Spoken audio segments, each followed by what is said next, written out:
Right.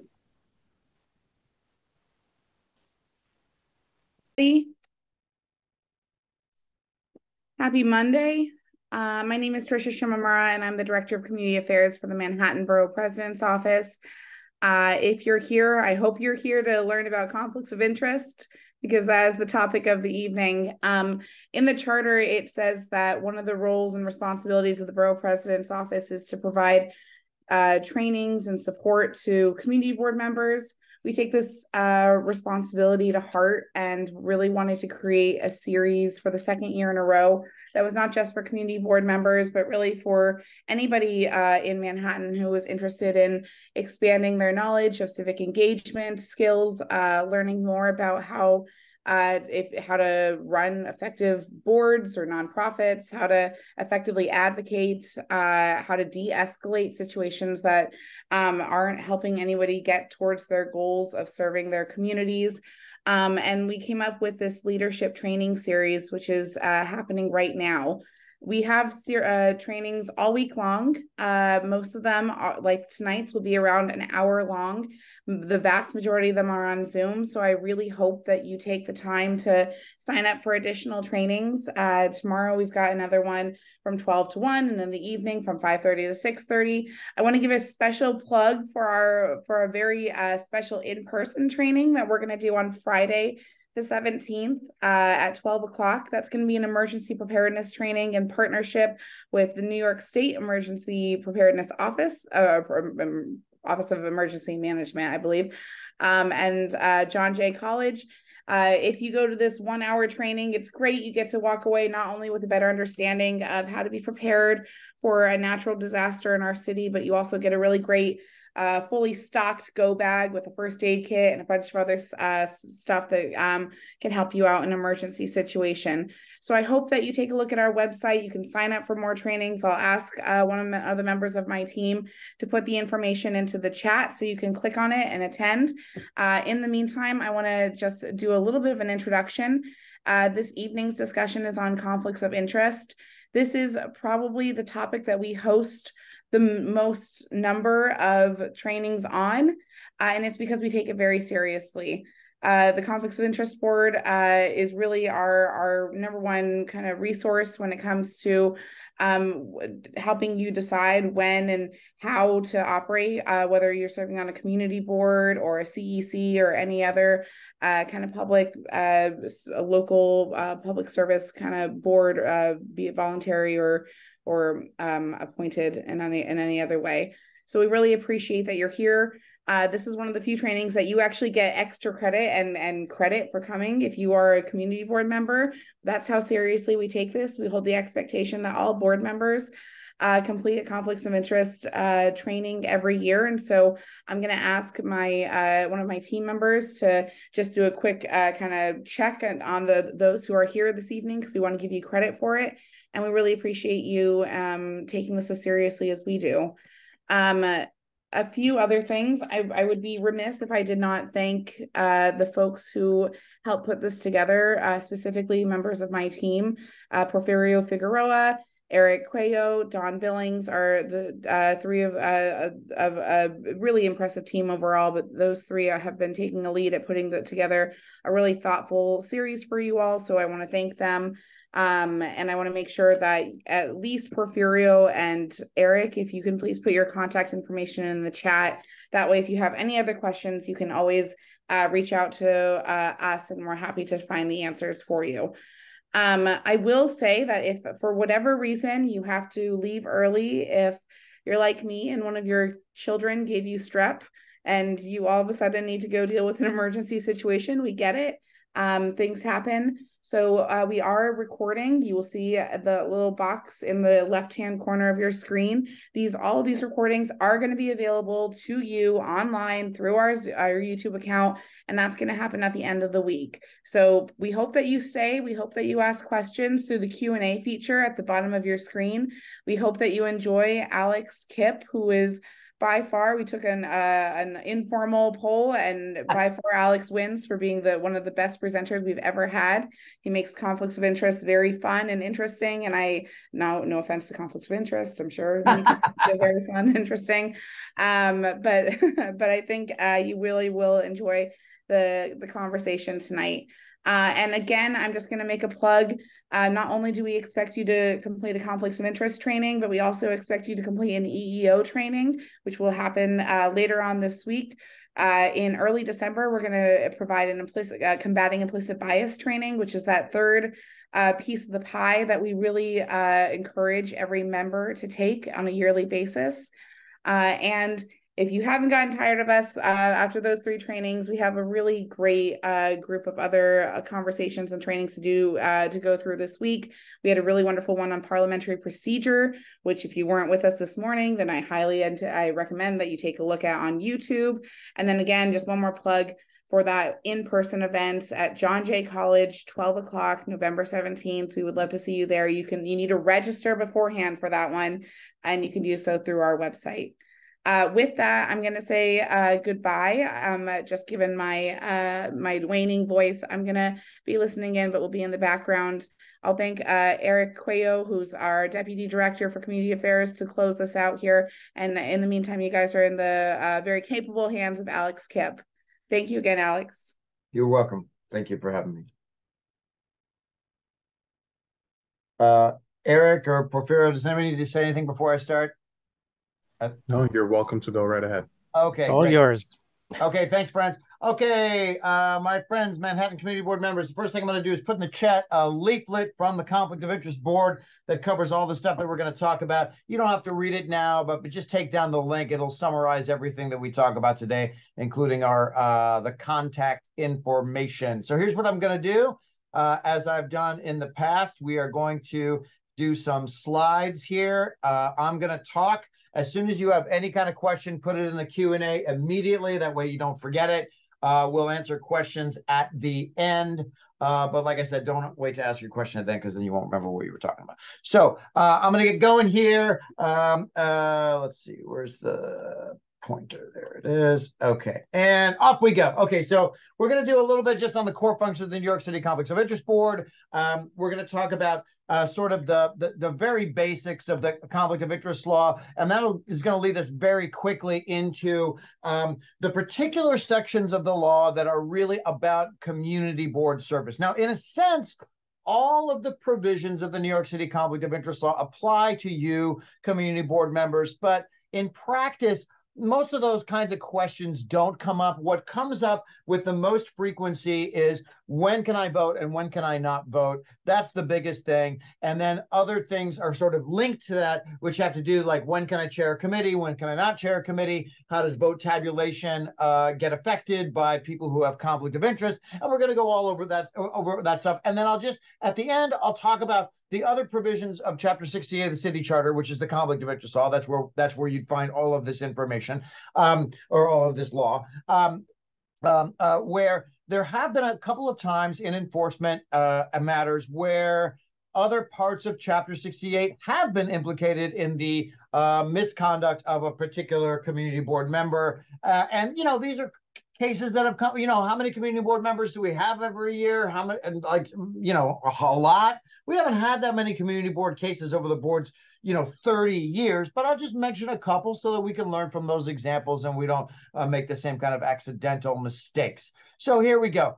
The core function of the law, and this is the law as was articulated by the Charter Revision Commission from 86 to 88. That was when there was like a really big push for a lot of different things in charter revision. What they wanted was a simple administrative bright line code that would help public servants like you and me. I mean, most of the law, we think about like the full-timers like me who work for the city for a salary, but any public servant navigate those moments where there's potential overlap between their public duties and their private interests, so that they can execute their official functions without the damaging appearance, at least, that somehow their official function was influenced by their private interest. Now, what's different between you and me is the level of recusal that may be required if you are faced with a conflict of interest that would violate Chapter 68 of the city charter. Because for me, if I face a conflict of interest, I could never take any action, including participating in discussion of, my matter, my conflicted matter with my agency. So, for example, if my brother applies for a job in my agency, not only can I not hire him, I can't recommend him, I can't be his reference, I can't even be on the hiring committee and consider other people when he's applying for the job. But that's not true when we think about how participation in discussions is considered in relationship to your conflict of interest. And I'm going to get into that in a second. Voting, sure, but participating in discussion, there's a light touch for community board members compared to what it would be for full-timers, and we'll go over that in just a second. So this is taken right from the preamble. The law's intention is to preserve and promote public integrity by helping public servants address conflicts between public duties and private interests before those conflicts become ethics violations. And now those kind of outside interests, and this is not necessary, this isn't an exhaustive list, but when we think about outside interests for community board members, these are the things that typically come up, like my own financial interests, like a business I own, property I own, or the interests of associated parties, like my business partners, clients, my employer, my supervisor at my private sector job. If my employer is a not-for-profit, then funders of the not-for-profit where I work that fund over 10% of the budget of the not-for-profit where I work, right? It starts to get a little complicated. And that's why we're always available for advice on these things. Not-for-profit board membership, like if you serve on the board of a not-for-profit, even for no pay, which is the generally accepted practice, you are still associated with the not-for-profit because you have legal obligations to the not-for-profit under state law, right? Duty of care, duty of loyalty, duty of something else I can't remember, whatever, look it up in the State Charities Bureau. But you're associated with not-for-profit, you sit on the board. Your roommate, your spouse, your kid, your close relative, your sibling, a debtor, a creditor. And then there's this other thing about outside interests if your employer is a governmental or quasi-governmental, and I'll talk about that. Let's move on now to the next slide, which is, okay, just what do you need to know about us if you've never heard about us before? There's three things that we do. We've got a training unit. That's a unit I run. I am the director of the training unit of 3 people, actually four with me. Now, what do we do? This, right? And then we used to do a lot of tweeting, and then some psychopath took that over, so we're not doing that anymore. And then we would do a lot of TikToks. People love the TikToks. You can still see them at that struck out email or web address there, but we're not allowed to do that anymore. So I guess, I don't know, follow us on YouTube. Who cares? Most important thing is all the training is basically supposed to get you over to advice when you need it. The thing about advice is you're not going to need it every day because people don't have conflicts of interest every day. But we hope that this training cements in your mind that we are here, we're a resource, and we're reasonable people who interpret the law reasonably, and we can give you answers to your questions clearly, confidentially, and for free. That's important. So when they wrote the law 30 years ago, the presumption was the most important thing a conflict of interest board is going to do is help public servants address conflicts before they become problems. And we do that one-on-one by giving you confidential, free legal advice. Confidential means we can't talk to the press about it. We can't talk to a fellow community board member about it. We can give you a copy of what we told you, and then you could share it with anybody you want, but we can't share it with anybody because that's what the law requires of us. And they did that probably because they said, no one's going to ask the ethics agency questions if the ethics agency can blab about the questions, right? So your thing is by law protected. Now, one big caveat to that, my friends, which I always say, and I'll put it in the form of a question, is when in life is the best time to ask for advice before I do the thing? Because if I ask for advice about a bunch of laws I already broke, that's not advice, that's a confession. So please don't do that. We don't want admissions. We want people saying, hey, I'm thinking about doing this, and then we can give you guidance on that. You can also go on our website. You can call us 9 to 5, whatever, but just please call us for advice. We also would hate for anybody to accidentally violate the law and be the subject of an enforcement matter. Like I said, there haven't been very many with community board members, but I might mention a couple just as examples that we can all learn from. Okay, that's enough about the conflict of interest board. I felt like that went on forever. Don't put that in the chat to agree with me. Let's just move on. Okay, now, there's the penalties, right? $25,000 for one violation is what somebody could say. I've never seen that I've never seen a criminal prosecution. I've never seen a $25,000 violation for a community board member, but I've seen a couple cases. Okay, now let's get into it. We said the most important thing here is what we're going to talk about now, which is discussions and voting. You'll notice that discussions are green and voting is red. Why is that? Because you can always participate in the discussions, always. Even if you have a conflict of interest where you're not allowed to vote, you are free to participate in the discussions. The only exception to that is, like, let's say the community board's discussion was about whether or not they wanted you to personally be the recipient of community board funds or to supply services to the community board, which you need a waiver for anyway. I'll talk about a little bit later. Then you'd have to, exempt yourself from that. But even if, like, let's say there's a zoning variance, it's about your property, it's going before your community board board because that's where you live, right? Of course it has to go there. You are free to participate in the discussion. Now, it's very simple on voting. You may not vote when you have a conflict of interest. And with that, my friends, I think we are done. Boom, yada. Oh, we're not done yet. Okay, we're not done. We got a couple more slides. You know why? Because I got to define what a conflict is. Sorry. And that means a conflict is right here. Conflict is basically happens when your vote would cause a direct economic gain or mitigation of loss to some interest of yours or an economic interest or some kind of interest of your associate. An associate you should read as like a close relative, like a spouse, a parent, a child, a sibling, or anyone with whom you have a financial relationship. And boom, we're done. The end. Except I'm not quite done yet. You know why? Because I got to define a little bit more associate. So we did this. I want to unpack, a financial relationship a little bit more here, because we need to think fulsomely about that client, business partner, debtor, creditor, landlord, tenant, employer, your supervisor, work, not-for-profit if you sit on this board. These are all the people that you have an association with, right? So, and even if you're representing somebody pro bono, if you're an attorney, you've got an attorney-client relationship. You let's say that client now comes before the board on a completely different matter, unrelated to your legal representation of that client in the pro bono context. You still would be precluded from voting on it because you have this attorney-client relationship with them on the outside, right? Now, what do? Well, you got, okay. Here we can see this unpacked a little bit more in terms of associations, is you're going to use what I call the 3 Ds. Deny, deny, deny. Just kidding. That's I shouldn't say that. This is being recorded. I'm going to get fired. It's a joke. It's a joke, boss. The 3 Ds are disclose, discuss, don't vote. Disclose, hey, that's my conflict. Then discuss, I think the board should vote this way. And then do not vote. Which speaks for itself. Now, it's very important that if you are going to participate in the discussions, you must disclose first, not after the vote, not after you discuss. You disclose first, and then you are allowed to discuss, not any other kind of order than that. That's the way it should go. So you got to disclose, and then you're free to discuss. One question that's come up a couple of times is, well, what if I do not want to disclose? Do I have to participate in the discussions then?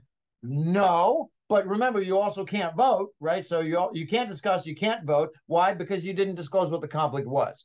Now, let's move on. Now, really crucial to understanding how our law is written here is this idea of direct. Direct is super, super important because it's direct economic gain to me or an associated party. So I'm going to use this. I'm going to give you an example here. I'm going to confess to you, I didn't always want to be the director of conflict of interest training for the city of New York or whatever I am. I had dreams once, and maybe one day when I retire, I'll go back to those dreams. And one of those dreams is to own a tiki bar. And so let's say I own a tiki bar, and let me just fantasize a little bit more. Not only do I own a tiki bar, but I'm also in my retirement sitting on the community board. Maybe I got I don't know how I did it, but I've got a tiny little place in the Lower East Side, But in any case, I have it. And I also own a tiki bar somewhere in the Lower East Side. And so now I'm sitting on the community board. I've got my tiny place on Rivington Street, and I've also got my tiki bar. Here's the thing. Am I allowed to, my liquor license application is going to go before the community board that I sit on. Can I vote on my own liquor license application? Absolutely not. We all know that. Why? Because that's my economic interest. So I've got to disclose, hey, that's my tiki bar that I am free to discuss. I think it's a wonderful tiki bar. You'd be crazy. Like, I want to start a tiki bar craze. Like, they got one in LA right now. There's a really good one off Sunset, close to Los Feliz, like between Los Feliz and Silver Lake. Very famous. In any case, so you guys, we got to get on the bandwagon because there's not enough bars on Rivington Street, right? But in any case, I can say whatever I want, and then I do not vote. Disclose, discuss, do not vote. Boom. Now, let's say on Rivington Street, somebody else opens up another tiki bar, and suspiciously they got the same signage as me, which I'm going to get them on intellectual property or something. But the question is, can I get them in terms of, can I vote on their liquor license application? And the answer is yes. Why? Because I don't own that bar. And remember, it's got to be a direct economic impact. So I know that there's an argument out there. And certainly the first time I encountered this fact pattern when I first started thinking about this law, which was a long time ago, was like, well, wait a second. If somebody opens up right next to me and they're like the same clientele there, isn't that going to impact my business? And the board, in thinking about that, because this comes from an old public piece of advice that they had, advisory opinion. Like I said, all our advice is confidential, but sometimes they excise all of the identifying information, and they used to publish these advisory opinions so people could kind of see what the board's reasoning was on a particular set of facts that seemed very valuable for the public to know. And this was one of them, and it's going back a while. But in this particular advisory opinion, they said, look, we have no idea whether my bar is going to succeed better or fail more if some competitor opens up next to me. I mean, look, it's the Lower East Side. Maybe if more bars come, more traffic come. We have no idea. It doesn't matter because I don't own this person's bar. So I'm allowed to vote on somebody else's liquor license application, even if they're on the same block as me, because it's not my direct economic interest. That's the lesson there. Now, one could, what do? I say, disclose, hey, that's my bar. Then I'm free to discuss, hey, Tiki Revolution, and then do not vote. There we go. Now, direct economic gain, direct is where we're at. Now, I could extrapolate the liquor license application and the potential competitor thing to other areas that have been thought about publicly by the board, park close to my property. I own a piece of property, a house, let me fantasize, or an apartment, and the community board's going to recommend to the parks department, like, hey, please, pretty up this park or build a whatever, or replace the playground or whatever. And the question is, well, that might affect my property value. That's too diffuse, right? I own one property. The park is in a big neighborhood with lots of properties. That's not close enough to my economic interest to trigger the 3Ds. Another example might be a rezoning. Like there was a question asked many years ago about like an upzoning or a downzone. I think upzoning, but it doesn't matter. In Queens, where somebody owned an apartment in like, I don't know, some big development out in Queens, like for example, Left Rack City or whatever. It wasn't that, but and the question was, well, the zoning, may affect my property value of my one apartment, but it's affecting thousands of properties. Is that enough to trigger the 3Ds? And the board said, no. It's when the zoning affects solely your property, or let's say there's a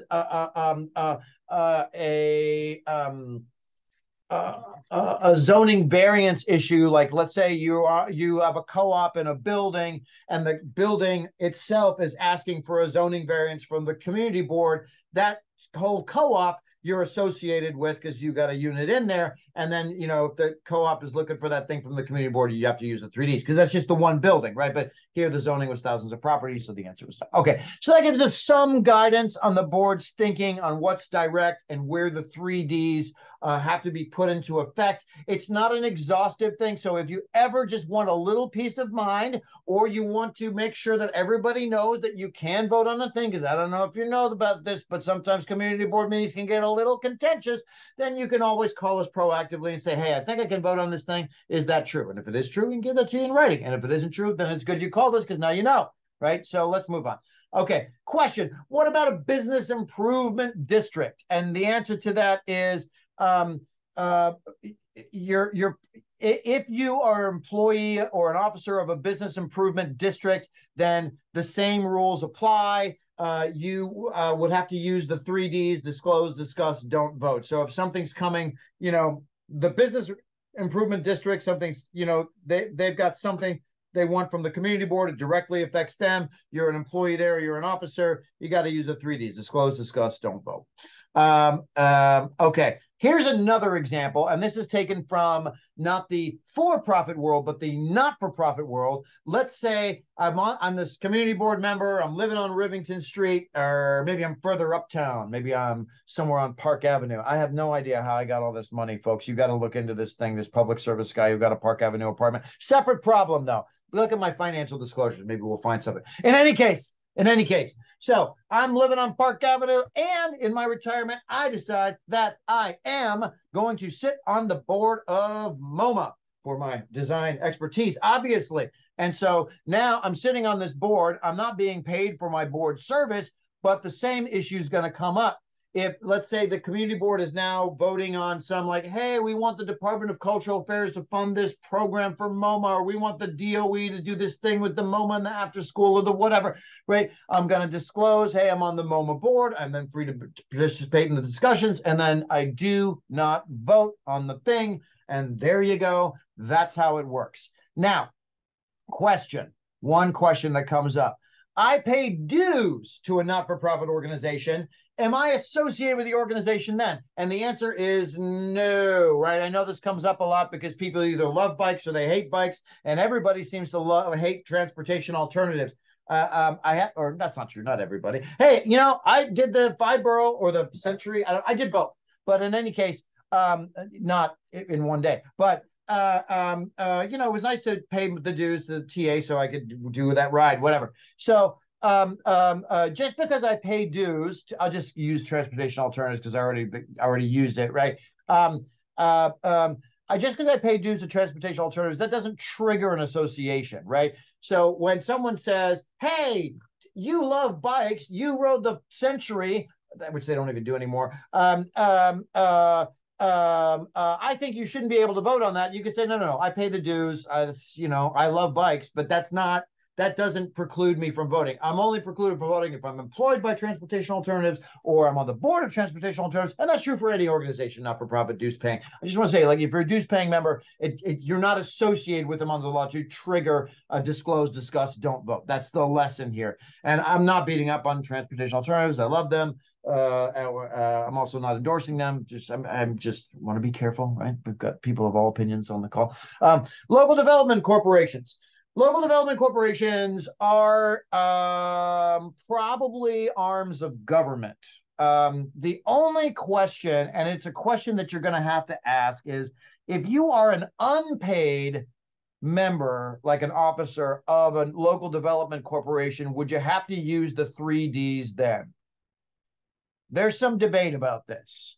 And where there is no debate, is if the vote would result in a benefit directly to you, irrespective of the local development position, then of course you can, right? That's settled.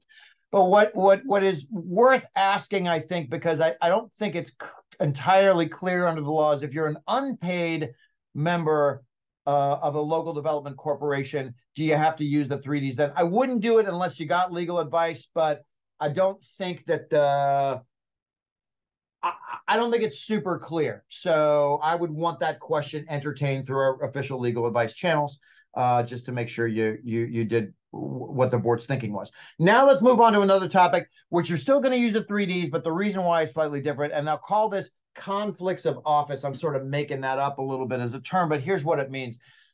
Voting on a matter that involves directly, again, that word directly, a government agency if you are employed by that agency. So, it's all these things here. So City of New York, State of New York, the United Nations, the United States Postal Service, these all fall under this aegis. So any government or governmental office, like a federal, state, or local, but also public authorities like the MTA, not just CUNY and SUNY, but I should have updated this. It's any public university. So Rutgers, University of Kansas, you name it, right? UN, post office, charter schools, local development corporations, Brooklyn Public Library. So if you're employed or paid by a local development corporation, that's pretty clear. And like I said, the only question is that unpaid thing.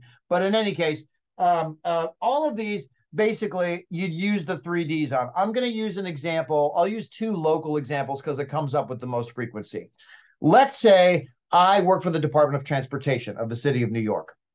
And now the city or the community board wants to ask for a speed bump because we got too much. I don't know if it's like my block in Brooklyn on 12th Avenue, but I'm just saying there's a lot of cars driving fast. We're never going to get a speed bump because it's a bus route. So forget it. But we're not smart enough, so we're going to ask them for one anyway, right? And so because I work for the Department of Transportation, the agency that would execute the speed bump request if it was so entertained, or deny it if it's not going to be entertained, I have to use the 3Ds. I disclose, hey, I work for DOT, that I'm free to discuss, say whatever I want, and then I do not vote on the issue. Why? Because I'm employed by DOT. Now, that may sound weird at first impression because there's not any private interest involved. Here's the reason why such a vote or such an instance requires the disclose, discuss, don't vote. It's for the following. And you'll track this in the board's public advice over the years in different instances where it said this kind of stuff,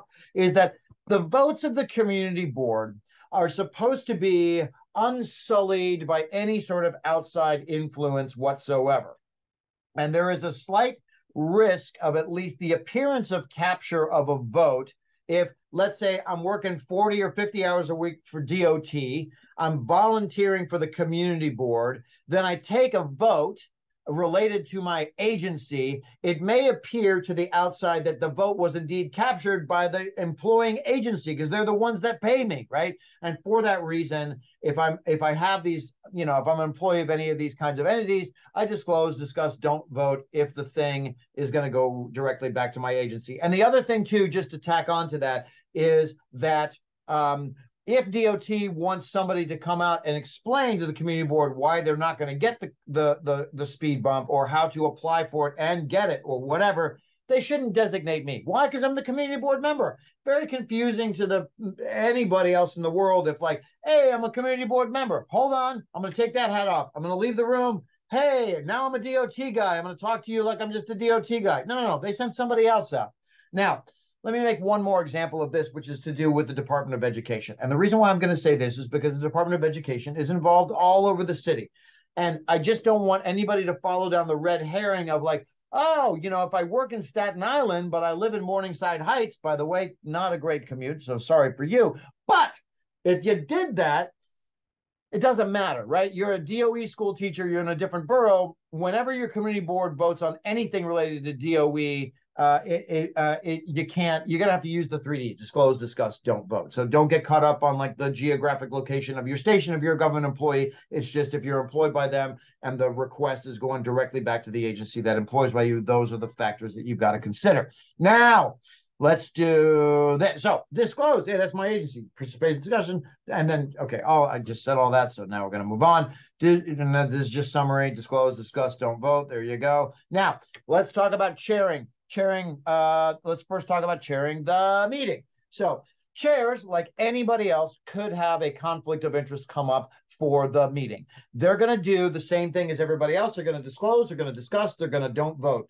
That's not good grammar. Never mind. Now, the other thing is though, and this is just to keep, holding back in your head, if you are a chair, or even if you're not, is that if I'm the chair, I can't be the chair for the entire meeting if one issue for that meeting is something where I'm going to have to use the 3Ds. And the reasoning behind that is that the chair has some power to set the meeting and run the meeting, etc. And so all of that's got to be sort of removed. We want the whole meeting to feel like it wasn't affected by any sort of conflict of interest. And so there you go, right? So someone else has to chair the entire meeting if I, the chair, have a conflict of interest where I got to use the 3Ds. Okay, now committee chairs. Here's where there's a few details here, so follow along. This is not super intuitive because there's kind of two gradations of this. Okay. The first level is super easy. Like if I'm a committee chair and the 3Ds come up, I'm going to use the disclose, discuss, don't vote, and I'm not going to chair the entire meeting. That's the same thing you say to the chair for the big meeting. You say it to the committee chairs for the smaller committee meetings. That's simple. Now, here's where it gets a little complicated. Okay, I'm not allowed to serve as the chair of a committee if I would have to, or have had, if I would have to use the 3Ds more than 3 times within a 12-month period. So, for example, let's say I was an architect and I had a private practice in the community board district. And probably land use committee is a great committee for me to be on because I know a lot about land use. But because of all of my different private clients who may be likely to come before the community board, you know, with different kinds of applications for different things, things they want, if I have to do this recusal where I disclose, discuss, don't vote 3 times or more within a 12-month period, then I cannot be the chair of the committee. I can always serve on the committee, but I can't be the chair. So, what's now we go to the next level, which is the government service. I'm going to go back to that DOT thing. If I'm a DOT employee, I can never serve as chair of the committee. I think the presumption is that, you know, as a transportation committee, you're going to be talking about transportation all the time, and you're going to be talking to DOT all the time. You can certainly serve on the committee, but you can't be the chair. Similarly, if I am a DOE teacher or a DOE administrator, I can sit on the youth services committee or the education committee, whatever you're calling it, but I probably can't be the chair because so much of the work of the committee is going to go back to DOE. Now, let's go back to this architect example. Why? Well, remember, if you have a conflict of interest, right, where you got to use the 3Ds, you can't be the chair for the entire meeting. So there's 3 meetings where you're already not being chair anyway over that 12-month period, and you only meet like, what, 9 meetings, 10 meetings a year? So that's a significant portion of the meetings where you're not chair anyway. So you can't be the chair of the meeting, right? That's the thing. And that's pretty clear.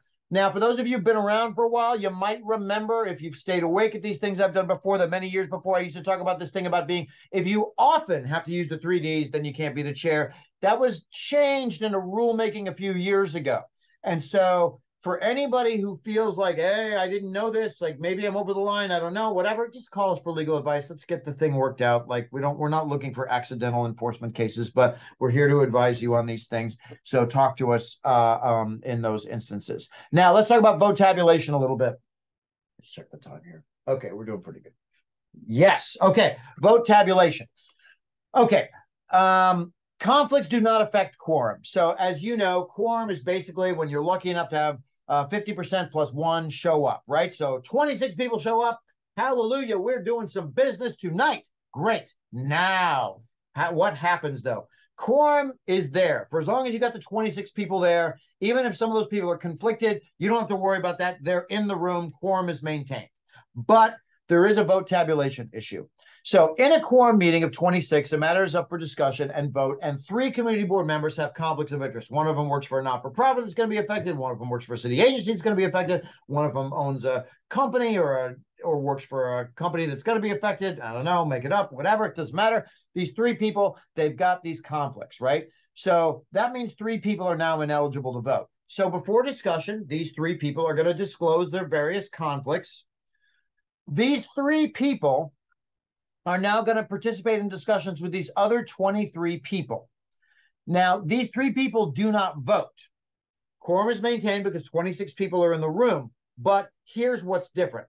If we had 26 people who are eligible to vote, then we would need 50% plus 1 votes to yeses, 50% plus 1 yeses to pass the issue. So we're going to need 14 votes out of 26 to pass the issue. But there's 3 people who do not vote, right?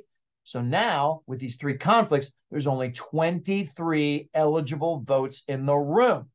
Now, 50% plus 1, you end up with, you need 12 votes of yeses, and that's 12 votes versus no's and abstentions to pass when you've got these 3 people conflicted out, right? So the number of yes votes you need to pass may change, because of the number of eligible votes in the room. That's the takeaway there. Sorry if that's confusing. Now, here's a way to think about it. When you are eligible to vote, you have three options. You can vote yes, you can vote no, you can abstain. You have to have more yeses than a combination of no's and abstentions to pass the issue. And the number of yeses that you have to have passed may be lowered because the total number of votes eligible in the room may be lowered, right? And that's what it is here. So we went from 14 being needed to pass an issue to 12 being yeses to pass the issue. So when you're eligible to vote, you vote yes, no, abstain. When you're ineligible to vote due to conflict of interest, you cannot vote yes, you cannot vote no, and you cannot abstain. And this over the years has been like a little bit of a record keeping thing I go over with people sometimes, which is it is my personal opinion, just from a record keeping point of view, that when people choose to abstain, you do not say they abstain due to conflict of interest, because if they've got a conflict of interest, they cannot abstain. They're not eligible to vote. Abstentions count with the no's. That's someone who's eligible to vote. When people have a conflict, they're not able to do any of those things. So I would call them, I don't know, ineligible to vote due to conflict of interest or some other kind of thing. I wouldn't call them abstaining from voting due to conflict of interest, because abstention is something a person who's qualified to vote can do, not a person who has a conflict. There you go. That's my 2 cents on the record keeping. Now, other topics. So here's one. Do you know who I am? I don't expect you to know who I am. I'm nobody, but I would say this, that if you ever happen into a situation where you are tempted to use that phrase, and it is not your children that you are talking to, also expect a bad outcome if you do it with them. But if you do it with somebody else, I think there's likely to be a bad outcome. I think, do you know who I am? I have small kids. You see how garbled my language is these days. Do you know who I am is best thought of as an inside your head voice to think about, like, oh, that's a nice thing I wish I could do. It rarely works out. And so using, hey, I'm a community board member. I've got authority. You better stop that. Or, hey, I'm a community board member. Give me free stuff. Or, hey, I'm a community board member. Don't mess with me. No, right? You can identify yourself biographically, whatever. But like these kinds of things, you can't do. And this has come up, even some powerful people. There was an elected official locally who a number of years ago attempted to use their invoke their elected official city position to get out of a stop from a police officer, and that didn't work, right? And that person ended up paying a fine for misuse of position. So anyway, to the extent you got business cards, you got a title, you got a CB email address, those are for CB purposes. They're not for other purposes. I think enough said about that. Now, let's talk about gifts for a second. Gifts offered to you by dint of your community board service should be refused. Now, there is this valuable gifts notion. We're supposed to take valuable gifts from people doing business or seeking to do business with the city. But I think the way to talk about it for you, Laquita Henry raised a hand. Laquita, do me a favor and write your question into the Q&A and we'll answer it there, okay? I'm going to keep going just because I want to get through the slides, okay? Just write the question now, though, because otherwise you'll forget. Okay. I'm going to keep going. So I think that the gift rule can be boiled down to this, which is what I've said. If someone wants to hook you up because you're a community board member, you should refuse it. I don't care what it is. You should refuse it. Here's 2 examples. One of them's green because it's probably okay, and one of them's red because it's not okay. One's a community board member. For a long time, he's been a regular at Dino's, a bar in his neighborhood. Occasionally, the bartender buys one around. Now that he's a community board member, can the bartender continue to buy him around? Absolutely.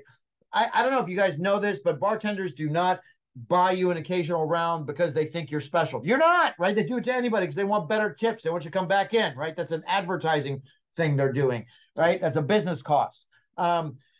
That's fine, right?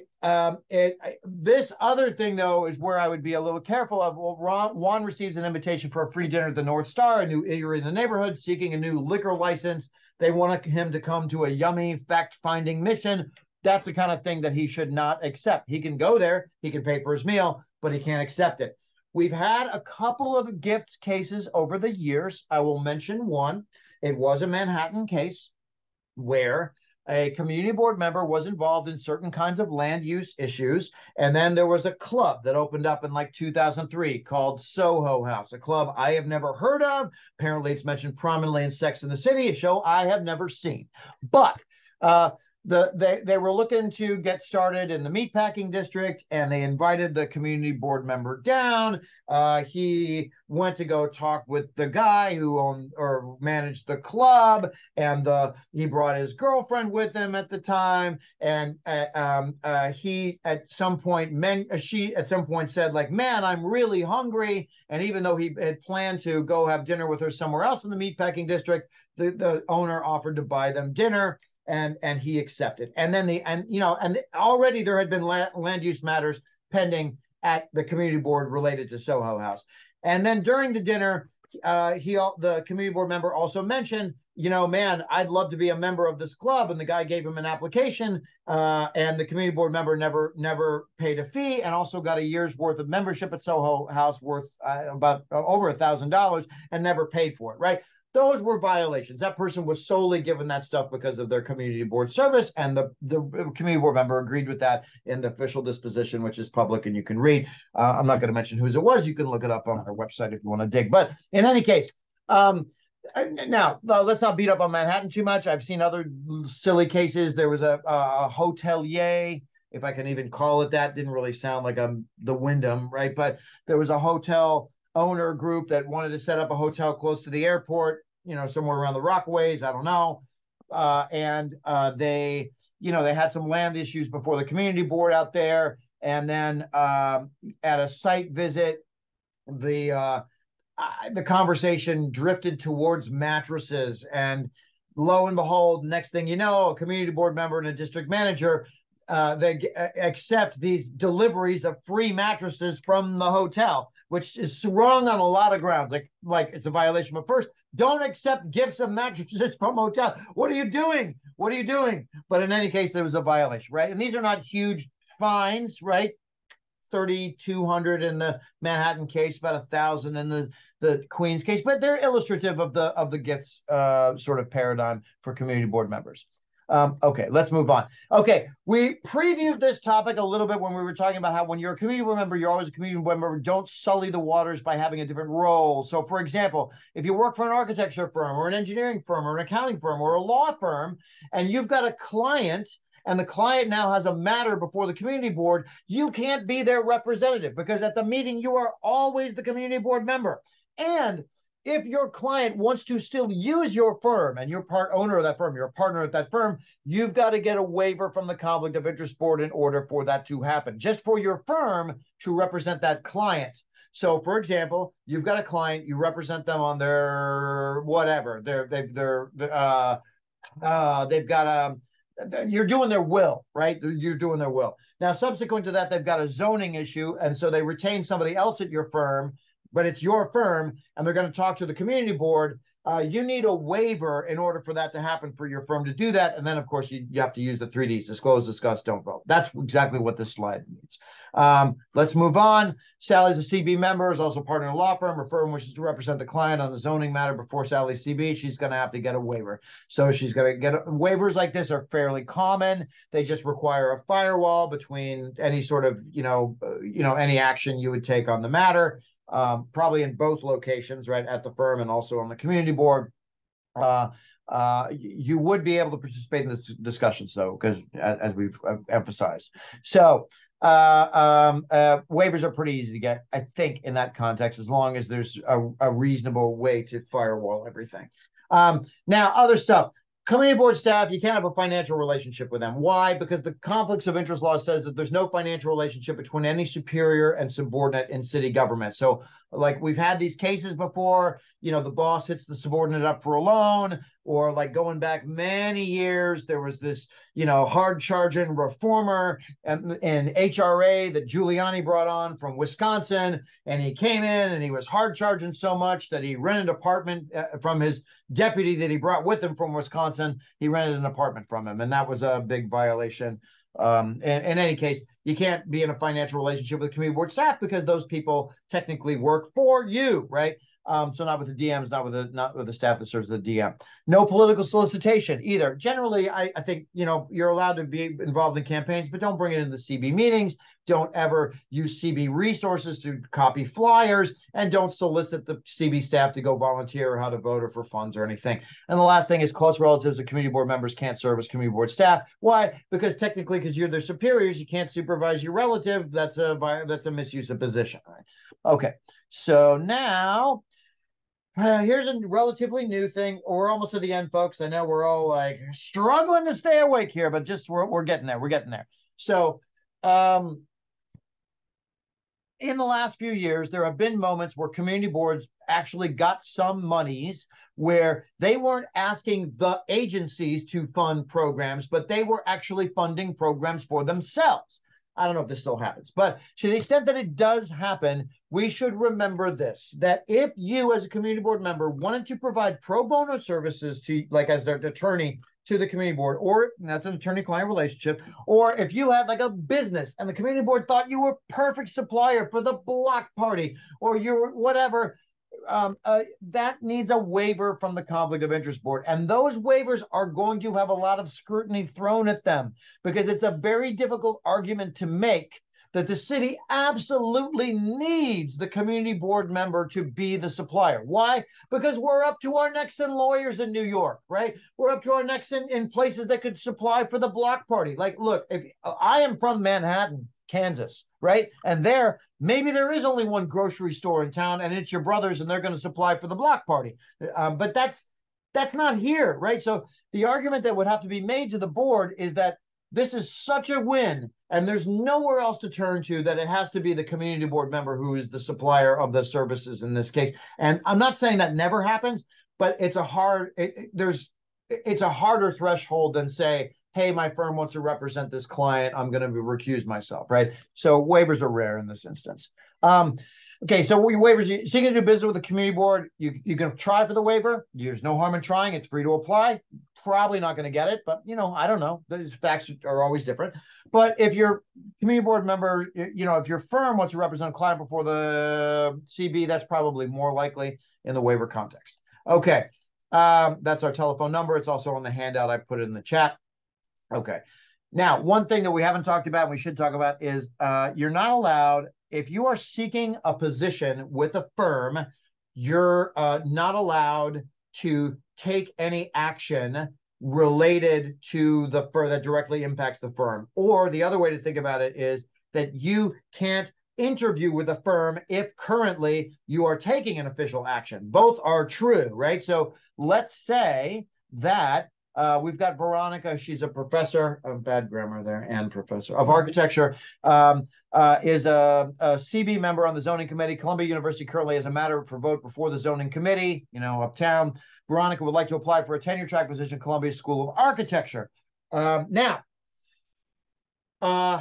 Here's Veronica's problem. As we all know, when you're applying for a job that's not Kentucky Fried Chicken, because that was the last job I had where I filled out an application. They're like, hey, are you alive? You could start now, right? But, you know, you want to apply for a tenure track position, or, you know, you're going to go work for a law firm or be a doctor at a hospital, whatever. That's a long process, right? Even to get a job at the Conflict of Interest Board, you would be surprised how long it takes and how many interviews you got to go through. That's why it's so hard to hire people. But in any case, so Veronica is going to be talking to Columbia for a while. And while she's talking to them and maybe teaching a class or meeting with a committee or doing a whatever, she is going to have to recuse herself and use the 3 Ds on any matter that comes up for vote on the community board related to Columbia University. Okay, now that's what this says. And then one last thing here. When you finish your community board service, the next day you can come back to a public meeting, sign up for your 3 minutes or whatever it is, and say your piece. What you can't do for 1 year is you can't make a compensated communication back to the community board. So let's say you leave the community board, you're at your private law practice. Now some clients got something, they need a representation before the community board. You can't make that compensated communication back to the community board for 1 year. That's a 1 year revolving door ban. You got to cool off for a year. Don't have to cool off a year to contact community board members and hang out. Don't have to wait a year to come back and do your 2 minutes, say your thing at the public meeting about your own issues, your own opinions. But a compensated communication, got to wait for 1 year. Here's an example. There are no community board examples for this, but this is just an example where we've seen post-employment before. Department of Finance Director of Audits leaves city service to work for a private tax consultancy, of course, because, well, I mean, of course, right? That's where the expertise is. Within 1 year of leaving, he contacts finance 8 times on behalf of private clients. That was a $5,000 fine. That's kind of typical of what you'd see in a revolving door 1 year ban sort of enforcement context. Here we are at the end, folks. This is how you get a hold of us. If you're nostalgic for the Teleo phone, you're going to call that number and you're going to talk to us 9 to 5, Monday through Friday. If you're nostalgic for the postal system, you can write us a letter. You're weird. You're definitely you're identifying yourself as a weird person if you do that, but you can do it. Or you can go onto our internet website. We've got a big fat button on the homepage that says "Get Legal Advice." Type in your question. There's also a button that says actually. Just use the get legal advice is where it's at. Type in the question. We'll get back to you. We're real fast. We're real friendly. With that, I'm going to hand it back over to my friends at the Manhattan Borough President's Office. Are there any questions that we want to tackle in the few minutes that we have? Let me know.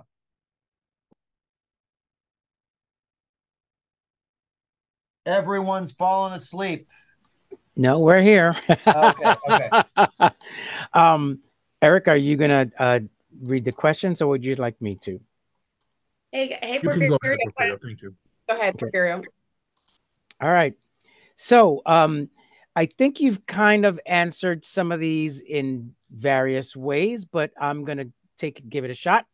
If I'm doing work for a consulting work for an attorney representing an unrelated applicant and application, landmarks, for instance, do I need to disclose that I am working for this attorney and recuse from voting? Okay, so the question is, that's an excellent question. So I do consulting work for an attorney. I have a financial relationship with this person. They're paying me, blah, blah, blah. They've got, now that employer of mine has a completely different matter before the community board. And the answer to that is that it's my employer who's now before the community board. So I should disclose, discuss, do not vote, because essentially it's my employer who's representing somebody else before the community board. That's the answer. Good question. Okay. This is sort of another way to ask something that you spoke about earlier. If someone has a conflict on a matter before a community board and does not participate in discussion on the matter, must they still disclose their conflict when they vote? We know what the answer to that one is, but I'll let you do that. Yeah, so I think we all know the answer to that is yes. So even if you have a conflict, you are precluded from voting, right? Now, if you would like to participate in the discussions, you've got to disclose your conflict. If you don't want to participate in the discussions, you don't disclose your conflict. But when roll call comes, you say, hey, I've got a conflict. I'm not voting on this thing. And then when they ask you why you've got a conflict, well, I mean, it's always good to be honest with your colleagues. I think you want to be forthright about that.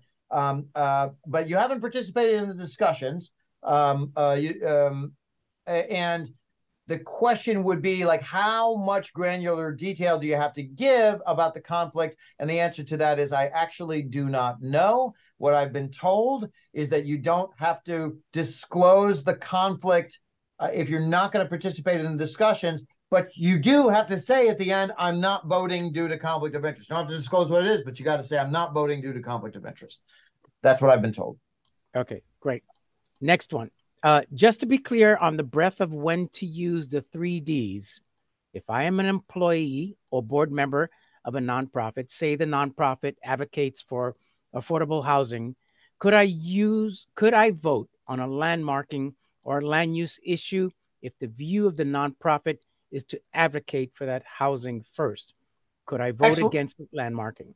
Yeah, that's an excellent question. So the answer to that is that the board's thinking on that is quite constrained to the idea of direct economic impact to the not-for-profit where you have the association. So if we're talking about voting on an issue that is purely a thing the not-for-profit likes, like the not-for-profit thinks affordable housing is great, so they're real gung-ho about this a landmarking issue, but it's not something that's going to directly affect the not-for-profit, because it's not about funding going to the not-for-profit, et cetera, then there's nothing to recuse from. You don't have to use the 3D. So it's not about issues that the not-for-profit feels strongly about. It's about issues where the not-for-profit is going to have a direct economic gain or mitigation of loss. Let me just jump in really quickly. I see that we have a number of questions left. I just want to be respectful of anybody who has to leave at 6:30 for a community board meeting. You were here. We got you. Eric, just give me a thumbs up that I know that we took great. We got everybody's names down who participated. I hope that you stay to get the rest of to hear the answer to the rest of these questions, but I just want to officially say thank you. And if you need to leave because you have a community board meeting or any other reason, we only asked an hour of your time. So thank you. Alex, if you're willing to answer the other questions that were posed, we would really appreciate it. But just to everybody else, we really appreciate you being here. I hope we see you on Friday. I hope we see you throughout the rest of the week at our other trainings. With that, I'll pass it back to you guys. Thank you. Okay. Thanks. So here's one that came up earlier today in our governance session as well. What is the difference between abstaining and recusal?